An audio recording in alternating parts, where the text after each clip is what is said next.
meus amigos e amigas. Estamos iniciando o curso Planejamento Estratégico, Teoria e Prática, aula 1. Sejam muito bem-vindos.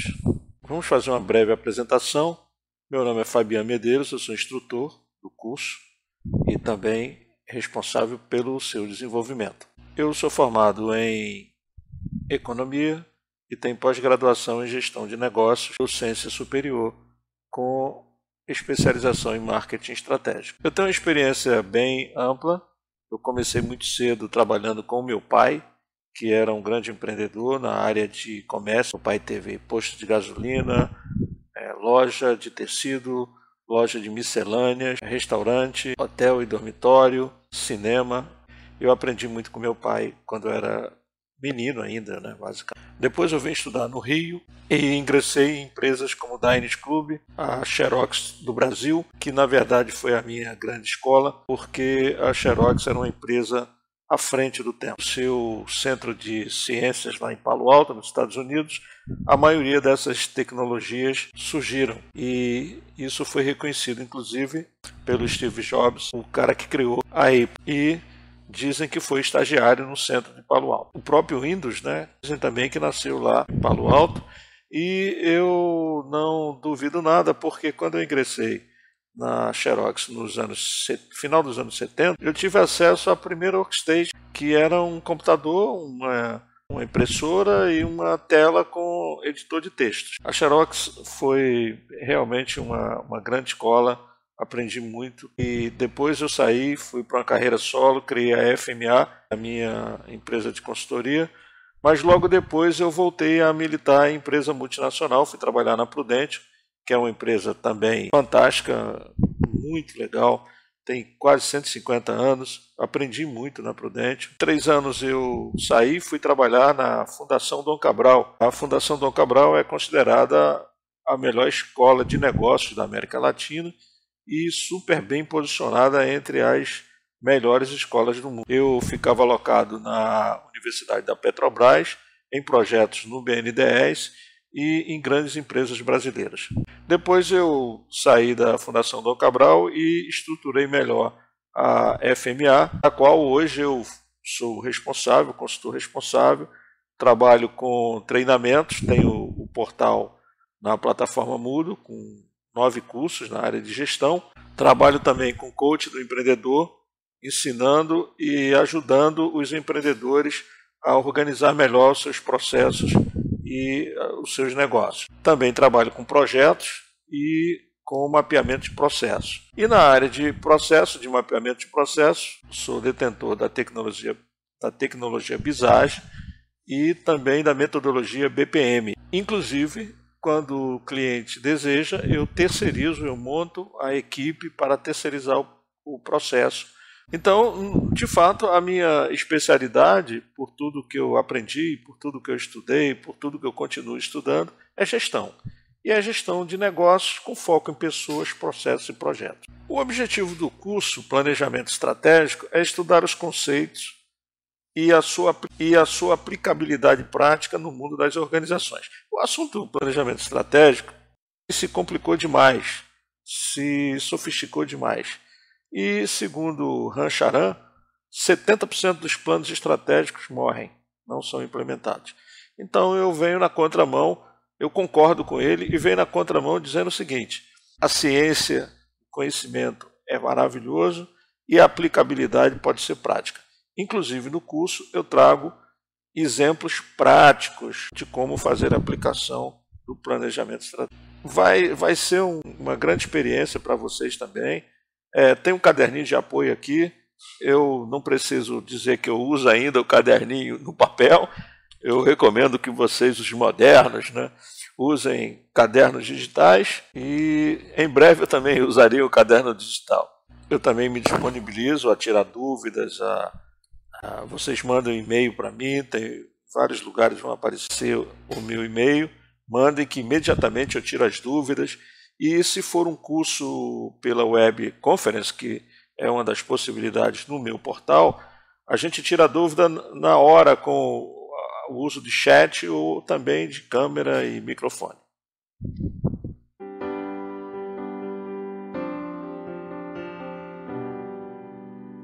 Então vamos começar a nossa aula. Eu gostaria que vocês assistissem o vídeo a seguir depois vocês montassem uma lista com a opinião de vocês sobre quais são as consequências da falta de um planejamento.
Bom, gente, agora a reflexão.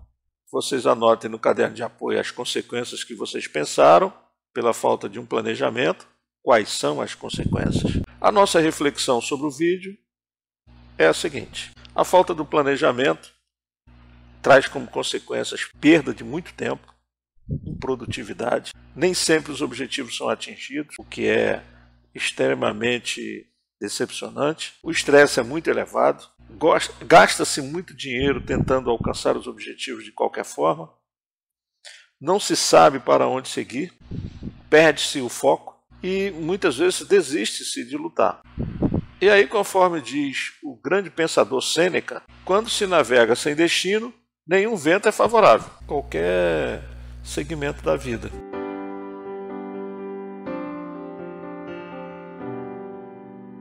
E agora nós vamos começar a fazer uma retrospectiva histórica para a gente entender o contexto do planejamento estratégico. Até 1780, o mundo era extremamente agrícola. A Idade Média, por exemplo, foram 500 anos de ambiente agrícola e agropecuária, né? Apesar da existência dos reinados, surgimento de muitas cidades, mas era tudo muito artesão. O artesão ele era a figura principal dessa época.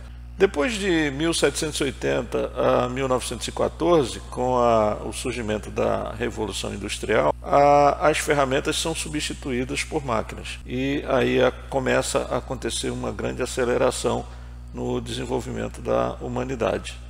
De 1914 a 1945, há uma explosão das cidades com a migração das populações das áreas agrícolas para as cidades. E aí a gente vê isso naqueles filmes sobre a Inglaterra desse período, com o surgimento das grandes fábricas e tal, e a vinda dos trabalhadores do campo para as cidades, principalmente os artesãos.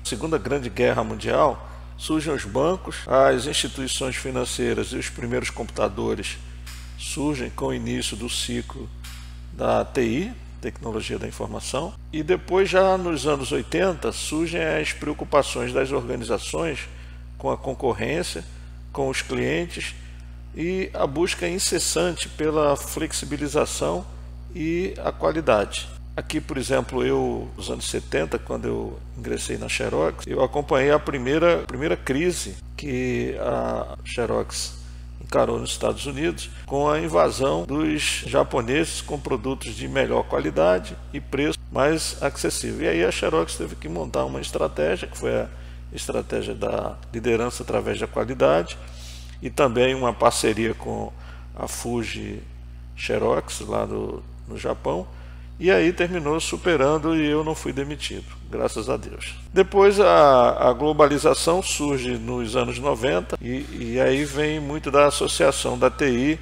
com a tecnologia da comunicação, onde tudo ocorre muito rápido, e também o aumento da concorrência. Já nos anos 2010 surge o marketing digital e os seus 8 P's, diferentes do marketing analógico, que eram os 4 P's, né? Acho que todo mundo lembra: ponto, propaganda, preço e produto. E aí surge o comércio eletrônico, a internet e tal. Em 2005, esses pensadores aqui, o Harrison e o Serta e Peter, dão os primeiros ensaios de administração estratégica como um processo pela qual a organização analisa e aprende com seus ambientes internos e externos. Óbvio que esses conceitos são consolidados, eles vêm se desenvolvendo ao longo da história, mas esses 3 pensadores, eles consolidam. E também o Harrison estabelece as perspectivas da administração estratégica que influencia o planejamento, que são 3: a perspectiva tradicional, que é uma visão de fora para dentro, e aí ele diz que essas são as organizações tipo máquinas; a perspectiva baseada em recursos, ou uma visão de dentro para fora, que ele diz que são as organizações tipo inovadoras; e, finalmente, a perspectiva dos públicos interessados, cujas estratégias são adaptadas e tendem às evidências que as organizações podem desenvolver seu planejamento com visões que seguem as proposições, e são as organizações tipo profissionais. Então, esse foi um passo muito relevante na administração, de uma maneira geral, que vem se desenvolvendo. A gente não pode esquecer, por exemplo, no início do século XX, os estudos de Fayol, Taylor e Ford, o Fordismo, que influenciaram muito a evolução da administração. E aqui, lá por volta de 2005, esses pensadores, eles juntam isso tudo e publicam como conclusões. Depois, já em 2008, o Barney e o Esser, eles lançam os estudos, as conclusões sobre as vantagens competitivas, os diferenciais sustentáveis de longo prazo, ou quando uma empresa cria valor econômico que suas rivais não têm. Então, uma vantagem competitiva, por exemplo, muito importante, é a qualidade, né? Então, se lá naquele exemplo que eu estava dando, em 2000, início de 2000, a Xerox não tivesse, por exemplo, investido na liderança através da qualidade, ela não teria se superado e criado uma vantagem competitiva em relação aos japoneses. E essas vantagens competitivas, elas podem ser de longo prazo, ou quando uma empresa cria o valor que suas rivais não têm. E aí foi o que os japoneses fizeram em relação, no caso, à Xerox.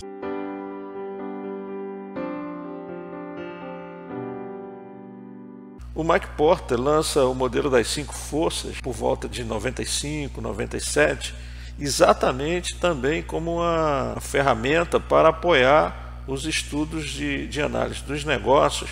E nesse caso ele ensina que essas forças bem analisadas vão gerar um conhecimento sobre a atratividade do setor. Aí está o Mike Porter, economista, engenheiro aeroespacial, e aí são as 5 forças criadas pelo Porter. Competitiva e Estratégica foi um grande livro, um livro muito importante publicado por Mike Porter, abordando as 5 forças. Então ele diz o seguinte: quando você vai lançar uma empresa, você precisa analisar essas 5 forças para não dar com os burros na água, ou quando você já opera e você precisa estar analisando a sua organização frente ao mercado. Então são 5 forças. A mais importante talvez seja essa aqui, dos concorrentes, né? Os clientes, como os clientes são organizados, como eles se comportam, os produtos substitutos, os fornecedores e os novos entrantes. Novos entrantes aqui, quais são as empresas que estão entrando para competir naquele setor. Então por isso é que ele diz que é a análise da atratividade do setor. Esse estudo do Mike Porter, ele foi de grande valia, ele tornou um ícone na análise da administração estratégica. E nós podemos concluir que é impossível não fazer essa análise ao lançar um negócio ou um produto. Dando sequência aqui aos nossos estudos, nós vamos conhecer então a matriz SWOT. A matriz SWOT, na verdade, ela começou por volta de 1950 e em 1963 o principal executivo da GM, o Sloan, ele, baseado nas forças e fraquezas que compõem essa matriz, ele fez uma análise em relação ao seu concorrente, que era a Ford. E em 1960 a matriz SWOT ela foi lançada definitivamente pela Harvard Business School com essa composição. Vamos dar uma olhada aqui nessa composição da matriz SWOT. No ambiente interno tem as forças e as fraquezas. As forças, os fatores positivos, e as fraquezas, os fatores negativos. E no ambiente externo, as oportunidades e as ameaças. É bom que a gente entenda que essa matriz e a análise das 5 forças do Mike Porter, elas vêm até os tempos atuais muito usadas nos trabalhos de planejamento estratégico e até, eu diria também, na análise individual de carreiras e de desenvolvimento de empresas e tudo mais. A partir de 73, a HBS, Harvard Business School, ela passa a difundir muito fortemente essa matriz. É muito interessante, depois nós vamos ver lá no exercício prático como fazer, mas não tem muito mistério. Então, gente, nós nessa primeira aula nós tivemos uma reflexão sobre as consequências de não se planejar, né? Em uma casa sem planejamento, você pode estar começando do telhado, e aí bastante complicado. Nós também falamos aqui da administração estratégica como uma etapa do desenvolvimento da administração. Falamos das vantagens competitivas que a empresa tem que ter. Falamos das 5 forças do Mike Porter e da matriz SWOT, dentro de uma perspectiva histórica. Na próxima aula nós já vamos conhecer as escolas de planejamento. Os esclarecimentos e troca de ideias devem ser enviadas para o meu e-mail e eu teria o maior prazer em respondê-las de imediato. Até a próxima aula.